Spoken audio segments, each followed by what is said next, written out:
ಯಾವುದೋ ಒಂದು ರೋಗ ಇಲ್ಲದೆಯೇ ಅದು ಇದೆ, ತನಗೆ ಬಂದಿದೆ ಎಂದು ಭಾವಿಸಿಕೊಂಡು ಹೆದರುವುದು, ಖಿನ್ನನಾಗುವುದು, ಒಂದು ಹೆಜ್ಜೆ ಮುಂದೆ ಹೋಗಿ ಸ್ವವೈದ್ಯಕೀಯಕ್ಕೆ ಕೈ ಹಾಕುವುದು, ಇವೆಲ್ಲ ರೋಗ ಭಯದ ವಿವಿಧ ರೂಪಗಳು. ವಿಪರ್ಯಾಸವೆಂದರೆ ಈ ಸಮಸ್ಯೆ ತಿಳುವಳಿಕೆ ಇಲ್ಲದವರಿಗಿಂತಲೂ ಹೆಚ್ಚು ಹೆಚ್ಚು ಓದಿಕೊಂಡವರಲ್ಲೇ ಹೆಚ್ಚಾಗುತ್ತಿದೆ ಎನ್ನುವುದು ಆತಂಕದ ಸಂಗತಿ. ವಿವಿಧ ರೋಗಗಳ ಬಗ್ಗೆ ತುಂಬಾ ವಿಸ್ತಾರವಾಗಿ ಓದಿಕೊಂಡವರಲ್ಲೂ ಆ ತಿಳುವಳಿಕೆಯ ಬಲದಿಂದಲೇ ರೋಗಭಯ ಕಾಡುವುದುಂಟು. ಒಂದು ಚಿಕ್ಕ ಅಲರ್ಜಿಯಾಗಿ ಸಣ್ಣದೊಂದು ಹುಣ್ಣೆದ್ದರೂ ಇವರು ಇದು ಸ್ಕಿನ್ ಕ್ಯಾನ್ಸರ್ ಇರಬಹುದೇ ಎಂಬಲ್ಲಿಯವರೆಗೆ ಯೋಚಿಸುತ್ತಾರೆ. ರೋಗಭಯದಿಂದ ನರಳುವವರು ತಮ್ಮ ದೇಹದಲ್ಲಿ ಕಂಡುಬಂದ ಸಣ್ಣ ಪುಟ್ಟ ತೊಂದರೆಗಳನ್ನು ಕೂಡ ಬಹಳ ಸೂಕ್ಷ್ಮವಾಗಿ ಗಮನಿಸುತ್ತಾರೆ. ಅಂತಹ ತೊಂದರೆಗಳಿಗೆ ಏನು ಕಾರಣವಿದ್ದೀತು ಎಂದು ತೀವ್ರವಾಗಿ ಯೋಚಿಸುತ್ತಾರೆ. ಅದರ ಬಗ್ಗೆ ಸಾಧ್ಯವಿರುವ ಎಲ್ಲಾ ಮೂಲೆಗಳಿಂದ ವಿಷಯ ಸಂಗ್ರಹಿಸುತ್ತಾರೆ. ವಿಷಯ ಸಂಗ್ರಹಣೆ ಜಾಸ್ತಿಯಾಗುತ್ತಾ ಹೋದಂತೆ ಅವರ ಭಯವೂ ಹೆಚ್ಚಾಗುತ್ತಾ ಹೋಗುತ್ತದೆ. ಯಾವುದೋ ಒಂದು ರೋಗ ತಮಗಿದೆ ಎಂದು ಭಾವಿಸಿಕೊಂಡು ಆ ರೋಗದ ಲಕ್ಷಣಗಳೆಲ್ಲ ತನ್ನ ಮೈಯಲ್ಲೂ ಕಾಣಿಸಿಕೊಳ್ಳುತ್ತಿವೆ ಎಂದು ಸ್ವಯಂ ಆರೋಪಿಸಿಕೊಂಡು ಅವರು ನರಳತೊಡಗುತ್ತಾರೆ. ಅಷ್ಟೇ ಅಲ್ಲ, ತಪಾಸಣೆಗೆ ವೈದ್ಯರ ಬಳಿ ಹೋಗದೆ ಸ್ವವೈದ್ಯಕೀಯಕ್ಕೆ ಕೈ ಹಾಕುತ್ತಾರೆ, ಇಲ್ಲವೇ ಇತರ ಗಂಡಾಂತರಕಾರಿ ಕ್ರಮಗಳನ್ನು ತೆಗೆದುಕೊಳ್ಳುತ್ತಾರೆ. ಇನ್ನೊಂದು ವರ್ಗದ ಜನರುಂಟು. ಅವರು ಕೊಟ್ಟ ಕೊನೆಗೆ ತಮ್ಮ ರೋಗ ಭಯವನ್ನು ಪರೀಕ್ಷಿಸಿಕೊಳ್ಳಲು ವೈದ್ಯರ ಬಳಿಗೇನೋ ಹೋಗುತ್ತಾರೆ. ಆದರೆ ವೈದ್ಯರು ಅಂಥದ್ದೇನೂ ಆಗಿಲ್ಲ, ಆರೋಗ್ಯವಾಗಿದ್ದೀರಿ ಎಂದು ಹೇಳಿದರೆ ಒಪ್ಪಲು ತಯಾರಿರುವುದಿಲ್ಲ.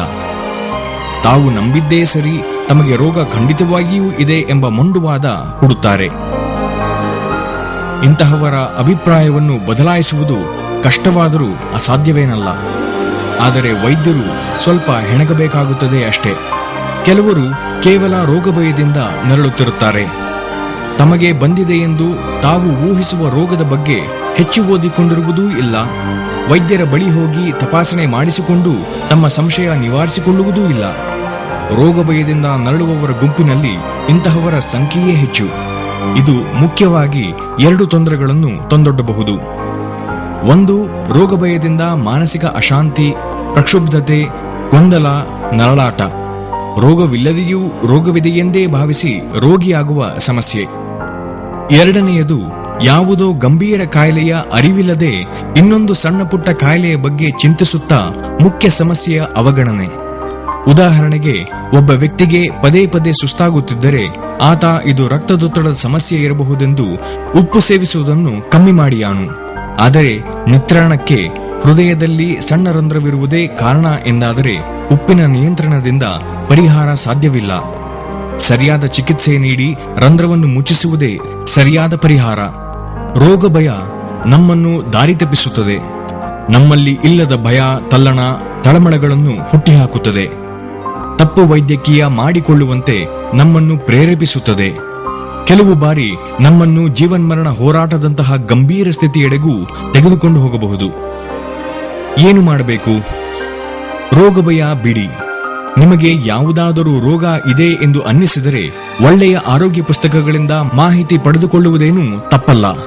ಆದರೆ ಒಬ್ಬ ಒಳ್ಳೆಯ ವೈದ್ಯ ಒಳ್ಳೆಯ ಪುಸ್ತಕಕ್ಕಿಂತಲೂ ಶ್ರೇಷ್ಠ, ಹೆಚ್ಚಿನ ಸಹಾಯ ಮಾಡಬಲ್ಲ ಎಂಬುದನ್ನು ನೆನಪಿನಲ್ಲಿಡಿ. ರೋಗದ ಬಗ್ಗೆ ಸಮಸ್ತ ಮಾಹಿತಿಯನ್ನು ಕಲೆ ಹಾಕಿ ಗೊಂದಲದಲ್ಲಿ ಬೀಳಬೇಡಿ. ಮಾಹಿತಿ ಕಲೆ ಹಾಕಿದಾಕ್ಷಣ ನೀವೇ ಡಾಕ್ಟರ್ ಆದಿರೆಂದು ಭಾವಿಸುವುದು ತಪ್ಪು. ಒಂದು ಸಣ್ಣ ತಪಾಸಣೆ ಅನೇಕ ದಿನ, ವಾರಗಳ ಅನವಶ್ಯಕ ಗೊಂದಲಗಳಿಗೆ, ತಲೆನೋವಿಗೆ ಉತ್ತರ ಕೊಡಬಲ್ಲದು. ಸುಮ್ಮನೆ ಕೂತು ಕೊರಗುವುದಕ್ಕಿಂತ ಒಂದು ಸಲ ತಪಾಸಣೆ ಮಾಡಿಸಿಕೊಂಡು ರೋಗ ಇದೆಯೇ ಇಲ್ಲವೇ ಎಂಬುದನ್ನು ಖಚಿತಪಡಿಸಿಕೊಳ್ಳಿ. ನಿಮ್ಮ ಊಹೆಯಂತೆ ರೋಗ ಪತ್ತೆಯಾದರೆ ಅದರ ಬಗ್ಗೆ ಇನ್ನಷ್ಟು ಹೆಚ್ಚು ಕೊರಗುತ್ತಾ ಕೂರಬೇಡಿ. ರೋಗ ನಿಧಾನದ ಬಗ್ಗೆ, ಪರಿಹಾರದ ಬಗ್ಗೆ, ಚಿಕಿತ್ಸೆಯ ಬಗ್ಗೆ ಯೋಚಿಸಿ. ಹುಟ್ಟಿನಿಂದ ಸಾವಿನವರೆಗೆ ಕೇವಲ ಆರೋಗ್ಯವಂತರಾಗೇ ಇರಲು ಯಾವ ಮಹಾತ್ಮನಿಂದಲೂ ಸಾಧ್ಯವಿಲ್ಲ. ಏನು ಮಾಡಬಾರದು? ಖಿನ್ನರಾಗಬೇಡಿ. ರೋಗವಿಲ್ಲದೆಯೇ ಇದೆ ಎಂದು ಭಾವಿಸಿ ದುಃಖಿಸುವುದು ರೋಗಗಳನ್ನು ಆಹ್ವಾನಿಸಿಕೊಂಡಂತೆ. ಸ್ವವೈದ್ಯಕೀಯ ಅಪಾಯಕಾರಿ.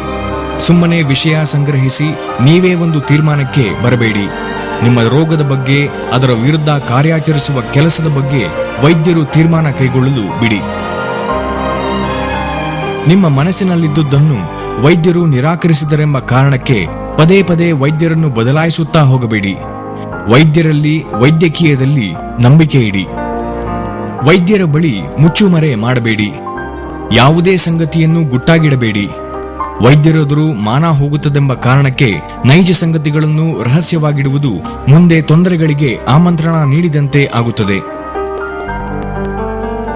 ಮನೆಯವರಲ್ಲೂ ಆರೋಗ್ಯಕ್ಕೆ ಸಂಬಂಧಪಟ್ಟ ಸಂಗತಿಗಳ ಬಗ್ಗೆ ಮಾತಾಡಲು ಸಂಕೋಚ ಮಾಡಿಕೊಳ್ಳಬೇಡಿ. ಮುಕ್ತ ಮನಸ್ಸಿನಿಂದ ಚರ್ಚಿಸಿ. ರೋಗ ಭಯದಿಂದ ಒಬ್ಬರೇ ಕೊರಗುತ್ತಾ ಹತಾಶರಾಗಿ ಕೂರಬೇಡಿ. ಮನೆಯವರಿಂದ ಎಂದೂ ಒಳ್ಳೆಯ ಮಾರ್ಗದರ್ಶನ ಲಭಿಸುತ್ತದೆಂದು ಭರವಸೆ ಇಡಿ. ಆರೋಗ್ಯದ ಬಗ್ಗೆ, ರೋಗಗಳ ಬಗ್ಗೆ ವಿಸ್ತೃತವಾಗಿ, ವಿವರವಾಗಿ, ಆಳವಾಗಿ ತಿಳಿದುಕೊಂಡಿರುವುದು ಎಂದಿಗೂ ಒಳ್ಳೆಯದು.